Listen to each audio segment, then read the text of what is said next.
Welcome, all collectors, to another episode of Boomin Sports Cards, the podcast where the hobby stays hot and the card stays booming. I'm one of your hosts, Jason. And I'm Alex. Today we'll be discussing some of the highlights across the hobby, from dumb takes to huge announcements for Beckett.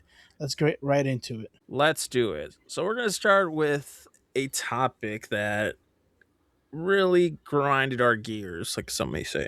Yeah, I want to start off by saying we are pretty much the average collector. collector. Yeah, we don't have the most money. We don't spend fucking $500 a week, a month. We have no collabs. We have no plugs. We're the consumer. We just go buy to the store. We wait online to buy products, singles, releases. So yeah, we're pretty average, if I would We're say. regular So, Joe Schmoes. yeah, we're local shows. We like the bargains, like anyone else. So, and this take, one of the topics we're going to talk about is sports card nonsense. The podcast brought up a clip on TikTok where the question was asked, is the price of cards too much for the hobby not to be fun? And the first person immediately said touch grass. Crazy. Like, are we kidding? And he's like, yeah, if you're the person who asks this question, touch grass. I'm like, what is wrong with people? And then Clever Clever Cuban. Cuban, he goes on to say, if you only see caring about hits, big hits, if you are not able to afford those big hits and you can't afford the box where you pull the big hits, realistically not going to pull big hits. So he said it was all over the place. And now all of a sudden, everything, including the echo chamber that you're in, is negative. So he's pretty much saying if you only care about the big hits, you're gonna have a negative experience if you care that much about the price of the boxes.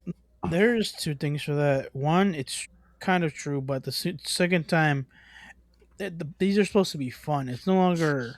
It's not supposed to be about profit. Yeah, when you open a Donruss box, you hope to get like a downtown or something nice out of it, or something of your like your favorite player. Say if you want like your favorite player is Jackson Dart, you hope to get a nice Jackson Dart card overall. Yeah, and that dude who said touch grass, like people are touching grass. Not everything's about cards in their lives. Their average collector isn't going $500 deep every week buying products or have collabs they can use that money for. The average collector just does it for the love of the hobby. And to say to touch grass is ridiculous. Fuck that guy.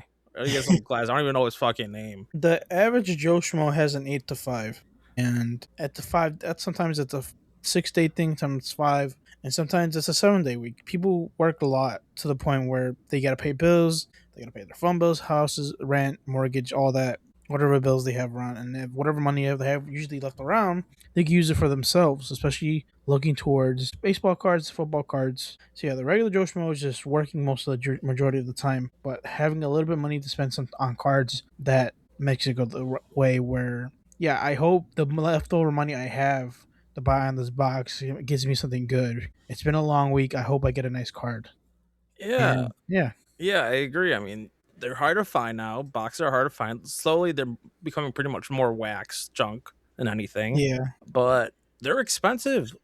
$40 a blaster, and then up to like $70 resale or even more. It just becomes a cycle where like you're hoping you get a chance to get something good, and in reality you aren't, and that takes away the fun because, like you said, like there's multiple like different sets where like you can't pull the big hits from your average boxes. They're only for that 800 box or that $300 hobby box, and that becomes ridiculous to me. yeah. The and then if you do spend that money for a hobby box, it's still a certain chance that you won't get anything that you really won't want.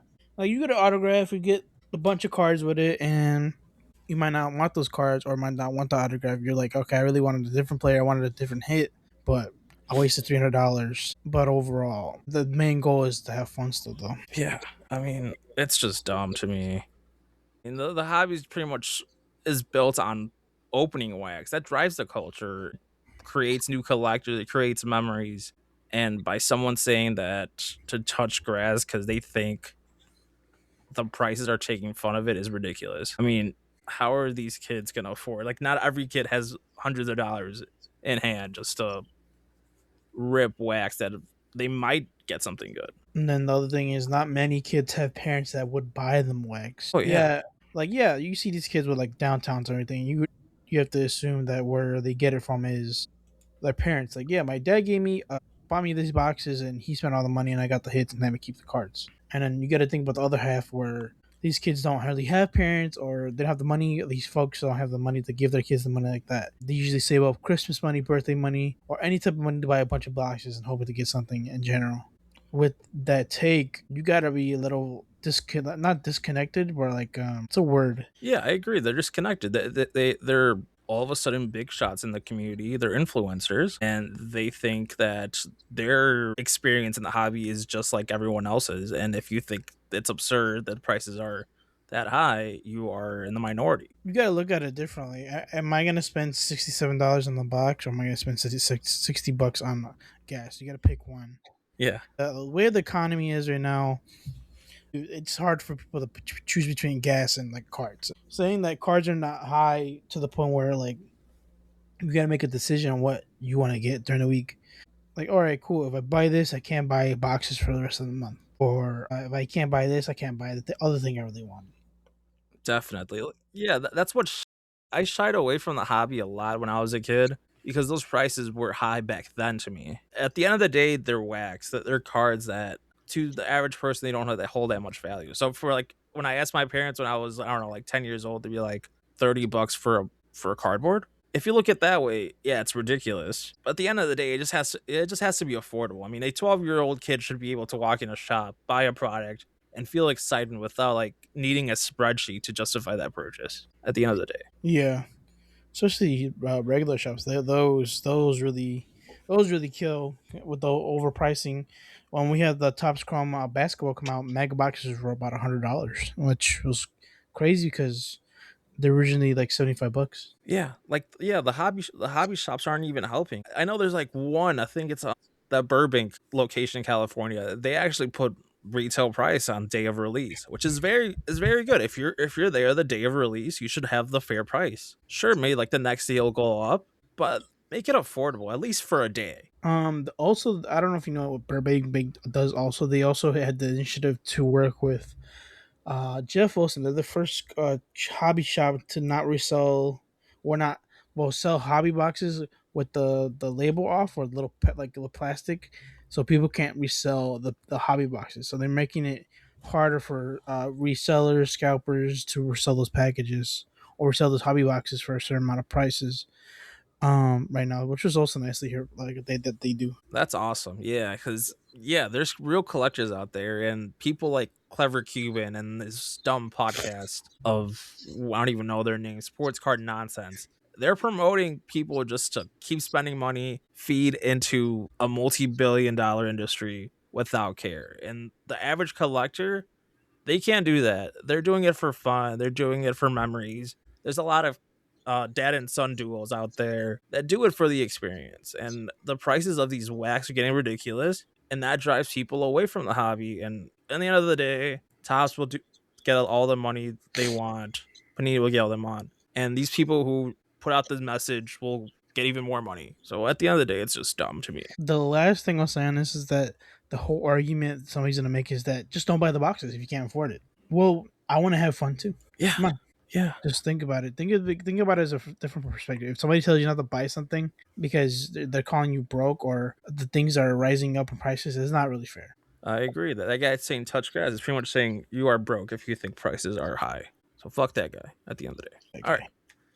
Topic two. It's a very sensitive topic. In a card show of all ages in Florida, it was discovered by this cardboard life on Instagram that a PDF, a sex offender, was set up in a card dealer, making transactions with all individuals of all ages. Founder of Sports Card Investor and Cards HQ, Jeff Wilson, received backlash as he was recorded making a deal with said vendor. It was ridiculous when I saw this story, Alex. I think I saw the video of him apologizing, and I had to go dig around. Like, what the hell did Jeff Wilson do now? Like, what? I was like, are you ripping people off against Jeff Wilson? Yeah. And then it took a while. The guy I always send you, he's always making like he's like the TMZ of Yeah, like the ball cards. dude. I Yeah, don't know his that name. guy. I don't know his name. I have to look at his account, but he's the one that shares Cardboard Live, and I read why. And it's not interesting. It's concerning because I did like as a hobby lover and going to these conventions like me and Jason go all the time. I really didn't think about that. And we do bring my little brother around because he likes spending time with us. He likes like Disney cards, So that's something that I didn't really think about. Yeah, yeah, Jeff Wilson response in Instagram. He said that he had no idea that that guy was an offender, and he was disturbed from it because he brings his kids along with other people's kids, and it's a safe space to interact with others and just enjoy the hobby. So at the end of the day, this is really concerning for the hobby, because like it's all ages. I've seen kids just run around the whole card show with grown adults everywhere. So the fact that this was caught is very concerning for card shows all around the US. Yeah, it's like I think me or Jason were talking about this like a while ago. That it's kind of easy to not easy, but how do I say put it? Like concerning a bit where you could actually tell somebody meet you somewhere in the back, like the parking lot. Hey, I have this card I could sell you, or you want this card to my car. And then a lot of these people are like half of the people who go to attend these shows are kids or grown adults. So it's quite a concerning to see that this is like a thing that happens, not a thing that happens all the time, but something that shouldn't happen in the first place. And the other thing about this was interesting. I saw earlier today was that I think Tops and somebody else follows that guy's Instagram, and they're Uh, still following him right now. what? Yeah, it's on Cardboard, and I was like, "You guys are still following this guy?" I think they don't know. Either Tops social media doesn't know that they're following that the PDF the guy who Jeff Wilson did a deal with. I don't think they know that's his shop. That's ridiculous. Yeah. Side note: this show is like 4 minutes away from an elementary school. Like, how is this guy even near any That's of weird. this? Yeah. Well, the thing is, I they. Sorry. Yeah, like I've gone to like card shows that are in schools, elementaries even. Yeah, I was gonna make a note on that. That like half these shows are at schools. When reading online, it said that he had a fake ID and like a fake name he used, and I guess that's what they used to do a background check, and he was clean.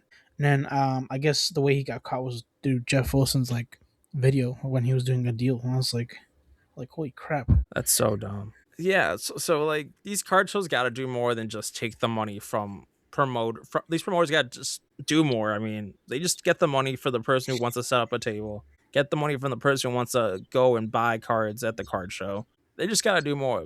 They need background checks. I mean, and name can go a long way on the web. There's registries out there that can match the person's face and their name. They gotta somehow just prevent from this happening ever again. The That guy has been banned from all the shows. So any show, I think he's banned for like a lot of shows now, like especially theirs. So he won't be able to sell any cards on these shows. But an interesting thing, I think the weird part is that he has a card shop. How the fuck does he have a card shop? Yeah, that's absurd. I mean, you don't know where these people have their intentions, how they act. It's very concerning. If I was a parent, I would not have my kids run around unattended. I feel like even if they're not a vendor, there can be people just walking around buying that are PDFs, and we don't know because they're just the average Joe, you know. Yeah, the thing is, the other thing is the only security they have at these shows is like somebody who makes you like buy a ticket to get in, like a stamp or access. And sometimes these shows they even like charge. They let you in and come out. Yeah, So yeah, like that's another thing about the show. They need more security. I don't think the well, I don't remember the Nationals. Did the Nationals have a lot of security? I I don't. didn't see I that. mean, I think that I think you just buy your ticket online, or I guess you put your name on a ticket online, but I don't know if in person. I don't know how that works. Yeah, it's just something we just gotta. Everybody has to be aware of. Just if you take your kids to like the events like these, just keep them close and always teach them don't talk to strangers. And then I guess just have them be supervised, have them supervised. Yeah, yeah. Just be aware with your children. Keep them close. Like we saw, like the last show we went, a kid is running across the venue trying to sell a car to someone. Just the kid alone with a bunch of adults. Be a good parent. Be next to them. You don't know what how that extra interaction goes. They can tell like, oh, come meet me somewhere else or stuff like that. You know, it's just ridiculous. It's a scary world, and you just gotta protect our children and keep these card shows just safe overall. What's the next topic, Alex? What we got? Beckett's getting new labels on Thursday. Beckett announced that they're rolling out new labels and a brand refresh. The return to Beckett roots that I kind of be with the Laurels logos back, replacing the B Star era and reconnecting the hobby heritage. I think I don't really have much to say on this. I feel like I don't know. I don't know how I feel about this. I just think it's it's like when PSA switched out their whatever the little plastic parts to see through are like a little hard to see. I guess it's they're just trying to make these like slabs look better overall, and I'm all for it. I'm pretty sure they'll be doing this more. Is Beckett the same company as PSA, or is that someone else? Yes. Yeah, yeah. So they just try to pretty much keep everything uniform. They're trying to make them distinctive. I don't know, but yeah, I mean, yeah, they fixed up. They put a B instead of like their Beckett logo with a star on it. But like besides that, they also added like major security upgrades, advanced holograms, micro printing, UAV reactive elements, scannable QR code that links to verification data. I'm not aware if they had this before, but it's pretty much looking like PSA's slabs. I'm not too familiar with Beckett. I don't. I think I have one, and I have pretty much don't pay attention to it because it was free. I know, right?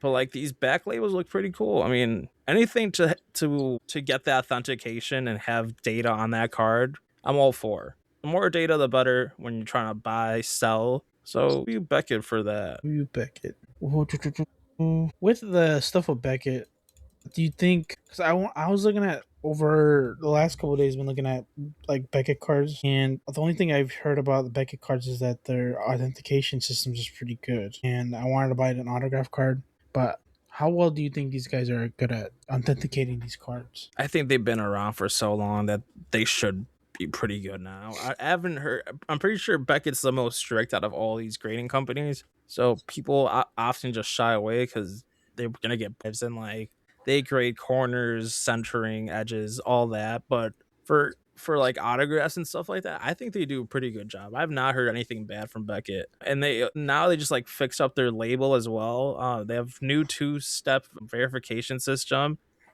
that confirms both the Otto and Beckett certification as legit. So like Okay. they just keep adding more stuff to like make their everything pretty much uniform and like just create more data overall.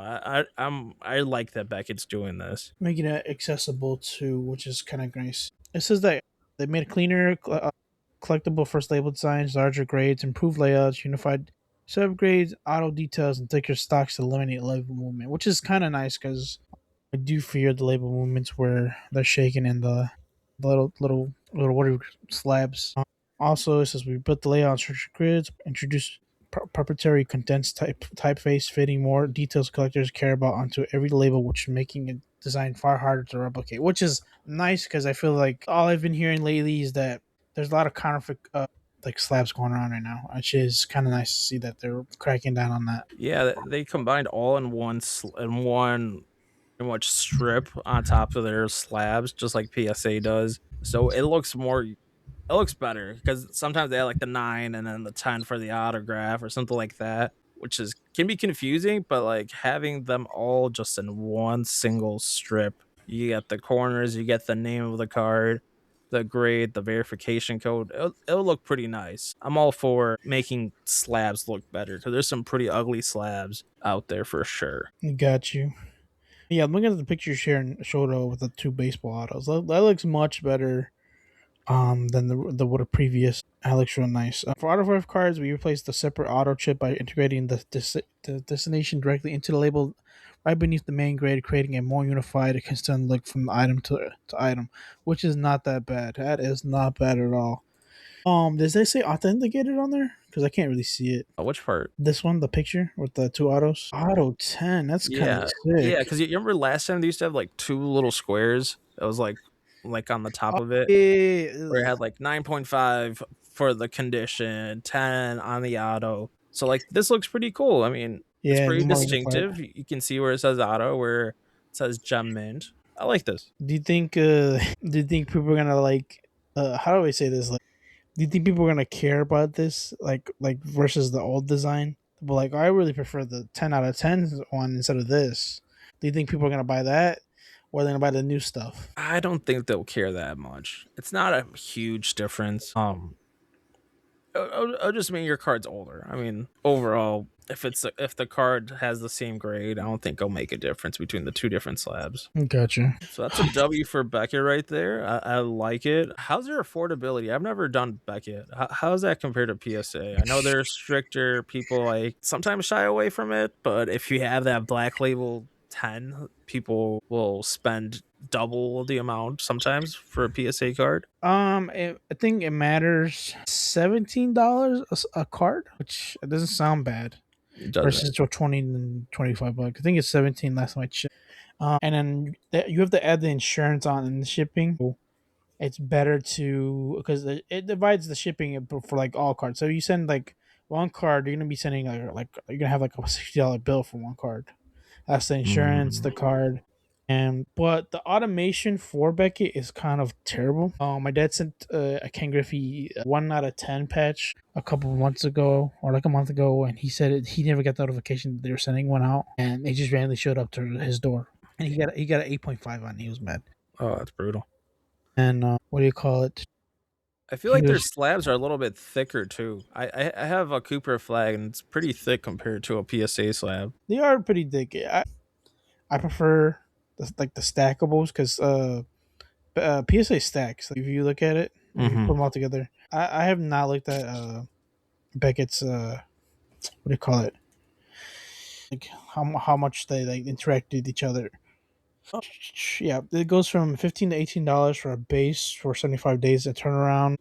That's without the insurance and the shipping. It's the average price is 17. If you want to send more, you save on shipping. And then the other thing is that you won't know when your car's sent. You don't know what grade you get until it comes in.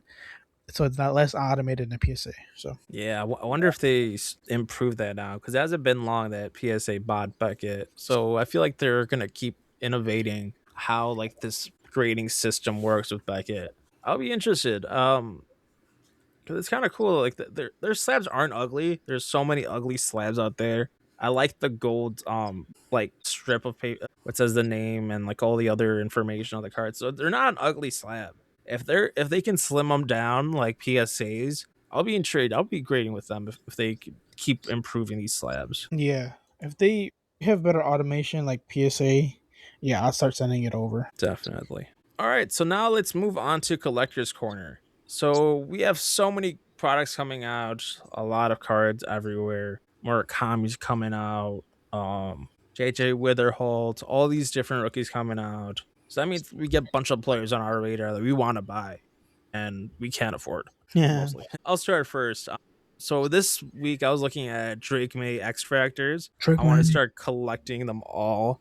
There's a lot of sets out there. Yeah, so I just want to keep collecting them. I almost have all of the Chrome ones I ordered. So I got them coming in. Nice. What's your opinion on like the plaid versus X Factor? Because I've seen some cards that said just like plaid, Plaid. but they practically look the same, or some, they're like different variants. Yeah, yeah.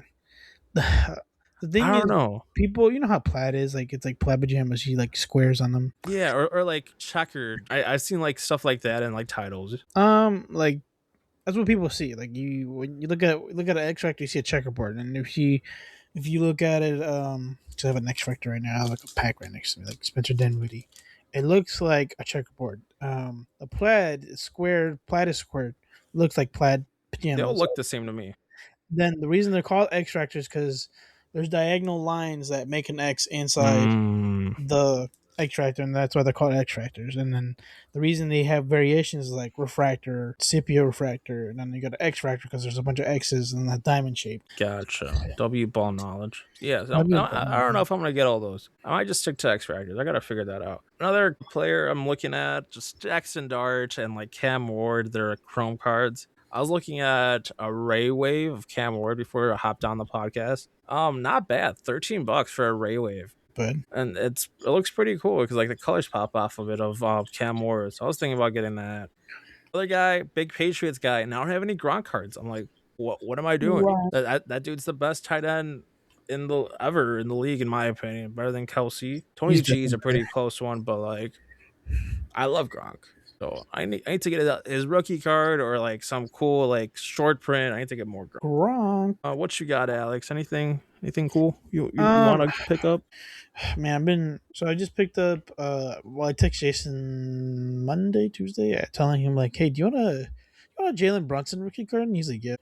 I bought two by accident because what do you call it?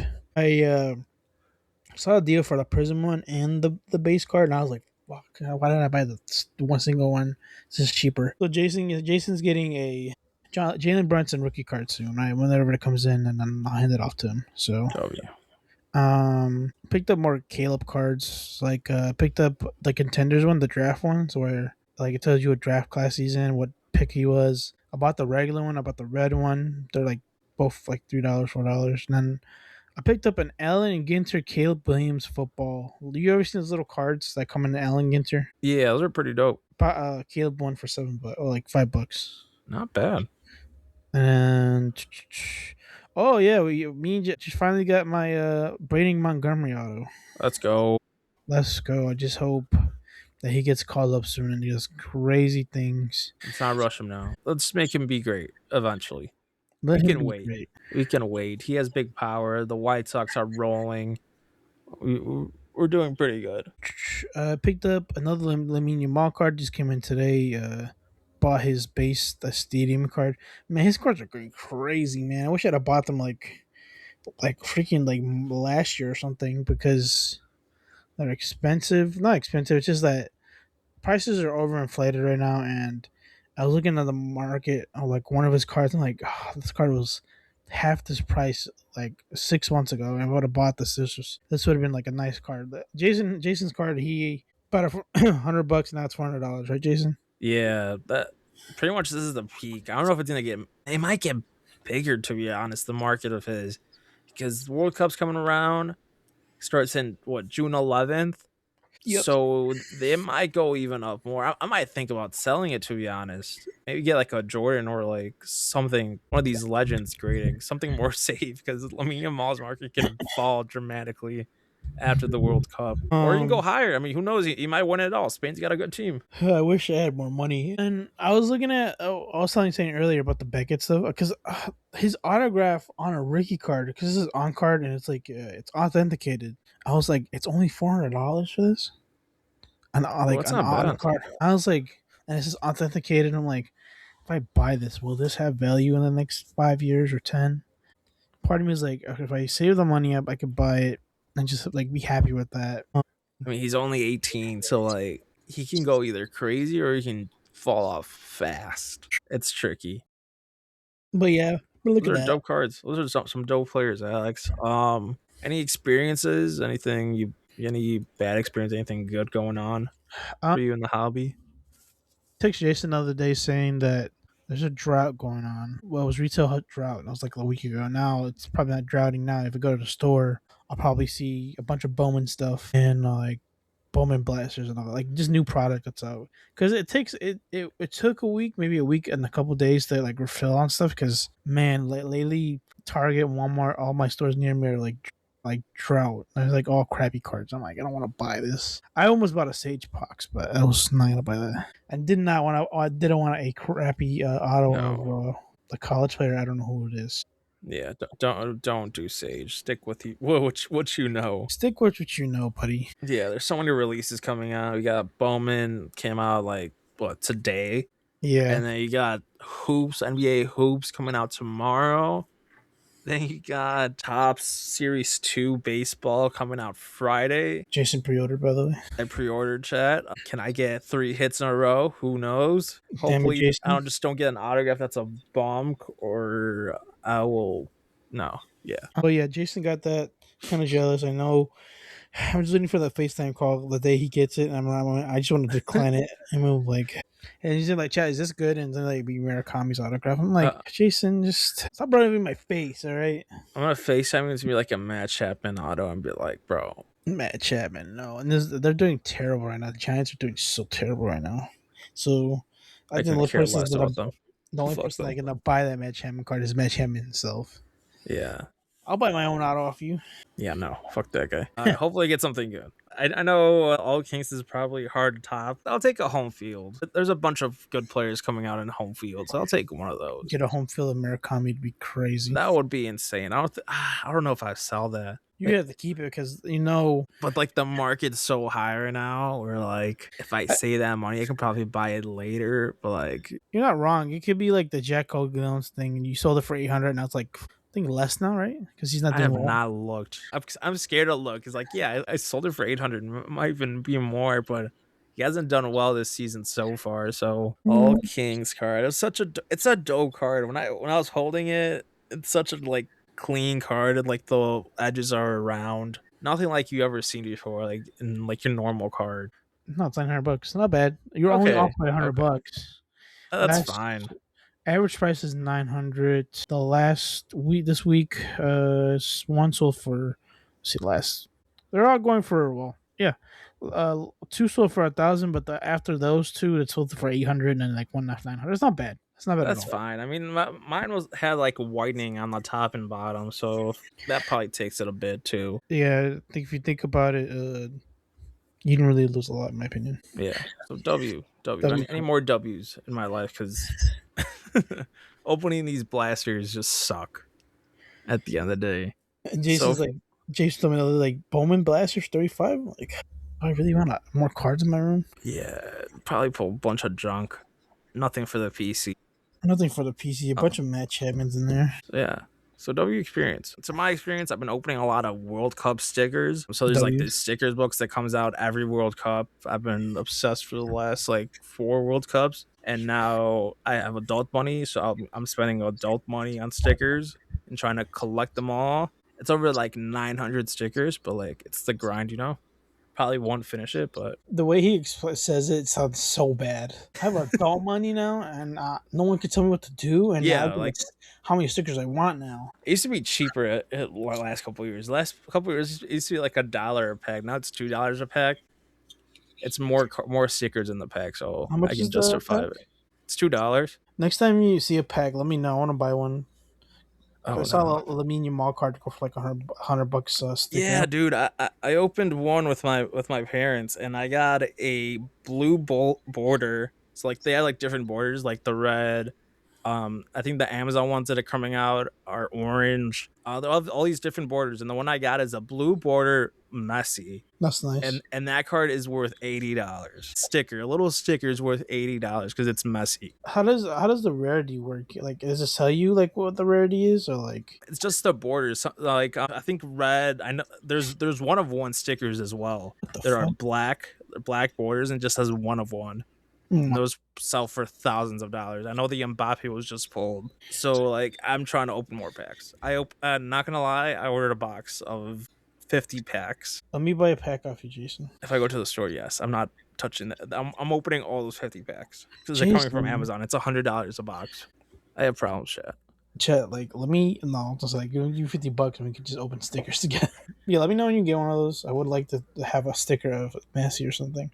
Yeah, I mean, if you go to Walgreens or stuff like that, they've been popping up, so you probably might see them around. Is it the little black stickers? Those Uh, like little black like I've seen like World Cup ones, but they're like gold and black. I'm pretty sure they're silver. I'm not gonna lie. Let me see. Okay. I forget how they look like, to be honest. Just gonna buy But a box. You forgot how it looks. yeah, I just want to see you buy another box. Hold up, give me 1 sec. Let me take a look. I'm pretty sure they're silver, but they just have the World Cup. It says 2026. It's a pretty cool. Maybe it was last year's. Maybe that's what. They're dope, yeah. So Amazon, I bought a bunch of them. Yeah, they're silver. They're silver, and they have some colorful logo of the World Cup in front. Shout out Panini. They always doing it. Now it's going to Tops. That's another podcast for another time. On the other news, I did organize all my cards. I'm much happy about. Chat has first dibs on my cards. Whatever goes on sale. So not that sure. Like you don't live that far, so Yeah, we'll eventually meet. I Another went big to get transaction. He's like, yeah, here's $50, and he's like gonna lowball. I feel like he's gonna lowball the crap out of him. He's like, Two for he's like, $5. he's like, all right, cool. The 10 cards, all right, $1. I'm like, huh? 2 for $5 for my would not stream. No. There we go. I seen okay. The boxes are rainbows, and then you see there's Yeah. exclusive ones. FIFA World Cup 2020 6 official sticker collections, 10 starter kit. So there's borders like your normal Lamine Yamal, your normal Messi. They're like $10 if you resell them. But if you get the big border ones, that's when you get the big money. There's like gold ones, red border ones, a bunch of different variations. If you get those big players, that's when you This is get you're the telling big me about the money. magazine. So okay. Also, they're in Coke bottles. So if you ever get a Coke bottle, let me know. What do you mean like a Coke bottle? Like the glass ones? No, like the plastic ones, like your normal like small ounce bottles. Hmm. In the label, if they say World Cup on the label, there's cards behind that. There's stickers behind that label, that Coca-Cola label on the bottle. I go to the store right now and check. They might have some right now. I might go check. Yeah, they're pretty cool. It's really cool because it's like only every 4 years you can pull like a Messi or Lamine Yamal. I'm pretty sure Lamine Yamal's in that Coca-Cola bottle. At least one of them you can find.